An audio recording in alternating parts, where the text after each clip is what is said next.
Je m'entretiens avec notre panel de journalistes, Émilie Bergeron, courriériste parlementaire pour la presse canadienne, qui est à Montréal, et Catherine Lévesque, courriériste parlementaire pour le National Post, qui, elle, est en studio avec nous. Bonsoir, mesdames. Bonsoir. Alors, le français, commençons là-dessus. Le français, c'est pas la langue maternelle de la plupart des candidats, là. Le niveau de français risque de jouer un rôle dans ce débat. Évidemment, ça se déroule à Montréal. Les Québécois vont regarder ça attentivement, c'est évident. Alors, qui risque de s'illustrer? Qui va perdre des plumes? Commençons par vous, Catherine. Bien, je pense que quelqu'un qu'on connaît peut-être un peu moins, c'est le député l'ancien député libéral Frank Baylis, qui, lui, est natif de Montréal, qui a des parents anglophones, mais quand même qui parle très, très bien français. Donc, oui, il est à l'aise. Oui, il est à l'aise. Il est très à l'aise. Je pense que ce qu'on va regarder surtout, c'est le niveau de français de Mark Carney, parce que, bon, disons que c'était un peu laborieux au début de la campagne, il y a environ un mois. Maintenant, ce qu'on me dit, c'est qu'il se pratique à tous les jours. Son personnel de campagne là, qui voyage avec lui parle tout le temps en français. Et en fin de semaine, il a passé l'entièreté de la fin de semaine à Montréal à parler en français. Il a même fait là, bon, un débat là, où il parlait là, avec son personnel, mais pendant 2 heures directement en français. Donc vraiment, il est plus préparé. Reste à voir s'il pourra là, répliquer en temps réel à Chrystia Freeland, à Karina Gould, qui, elles, sont plus habituées là, à donner la réplique en français, même si effectivement, ce n'est pas leur langue maternelle. Donc, c'est ce que je vais surveiller ce soir là, au niveau de la qualité du français. Émilie, est-ce que le niveau de français de Mark Carney sera suffisant? À voir. Et je pense qu'il s'est amélioré grandement là, depuis le début de la course. Par contre, c'est certain que ça va être la cible de tout le monde, là, de tous ses rivaux, puisqu'il domine tant au niveau des sondages que le financement, que les appuis au sein du caucus. Donc, c'est certain que sur n'importe quel thème, je m'attends à ce que Chrystia Freeland, Karina Gould, Frank Baylis lui demandent d'être plus précis aussi dans ses engagements. Puis on a vu aussi que dans les dernières semaines, ça lui a peut-être causé des petits faux pas de communication en français, justement, quand il essayait d'être plus précis. Donc, c'est ce que je vais surveiller aussi. Bon. On imagine que le sujet le plus important, là, ça va quand même être la réponse aux menaces tarifaires de Donald Trump. C'est inévitable. Là, les autres thèmes, la place du Canada dans le monde, bâtir une économie forte, tout ça est un peu relié finalement parce que c'est la question centrale. La rhétorique du Canada, 51e État, revient régulièrement dans les discours à la Maison-Blanche, quasi quotidiennement. Alors, qu'est-ce que les candidats vont devoir démontrer? Et je vais aller avec vous, Émilie. Qu'est-ce que les candidats vont devoir démontrer sur ce sujet-là? Est-ce qu'il va falloir démontrer une espèce de solidité par rapport à Donald Trump? Oui, je pense qu'il va falloir montrer en quoi il se distingue de M. Trudeau, finalement. M. Trudeau en a fait beaucoup. Ce ne sera pas lui qui va rester, on le sait, depuis début janvier. Mais comment, qu'est-ce qu'ils vont offrir de plus? Il y a déjà plusieurs initiatives qui sont entamées. Par exemple, enlever les barrières commerciales entre les provinces. M. Carney a une promesse en ce sens-là, mais en quoi c'est différent que ce que le gouvernement a déjà promis de faire? En quoi aussi il se démarquerait de Pierre Poilievre, qui, on le sait, a peut-être un petit peu plus de difficultés dans son message à ce niveau-là dans les dernières semaines. Donc, c'est ce que je vais surveiller sur cet enjeu-là. Qu'est-ce qui est proposé de concret puis de différent de ce qui est déjà entamé, déjà promis? Oui, parce que ça va être quand même tout un test, là, Catherine, cette question-là. Ah oui, tout à fait. Je pense qu'on pourra voir des approches très, très différentes. Hein. Ce qu'on me dit du côté de Chrystia Freeland, par exemple, c'est qu'elle a déjà, là, bon, elle a déjà été en négociation avec Donald Trump. Elle le connaît bien. Donc, elle va miser là-dessus. Oui, exactement. Elle va miser sur son bilan en renégociant l'ALENA.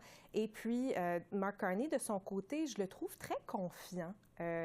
Pourtant, bon, c'est quelqu'un, oui, évidemment, qui a navigué à travers des crises, hein, la crise économique de 2008, mais aussi le Brexit. Et à travers ses entrevues, disons, j'ai un peu tendance J'ai l'impression qu'il a tendance à minimiser peut-être un peu ce qui se passe actuellement avec les États-Unis et j'ai l'impression que ça pourrait peut-être lui nuire pendant le débat.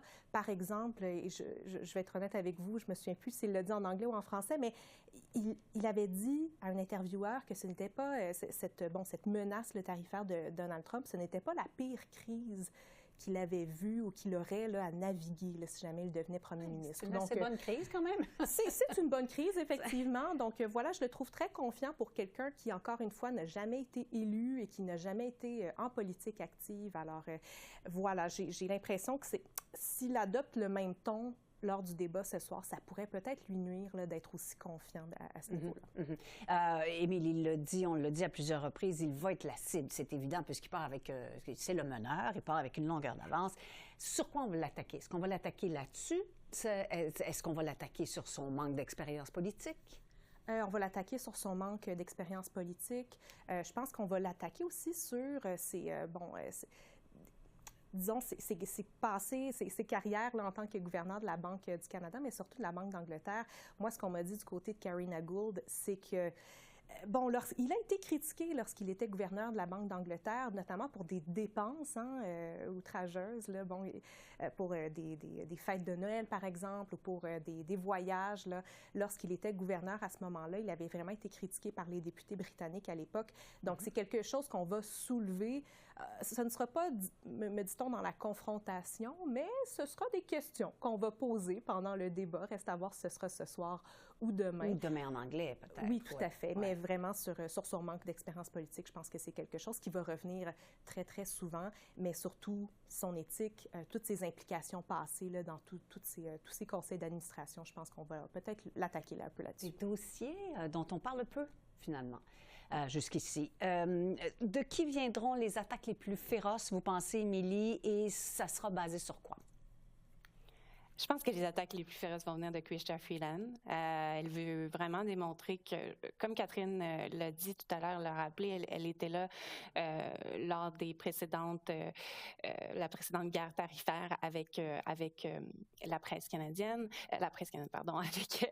avec les États-Unis, sous le premier mandat de Donald Trump.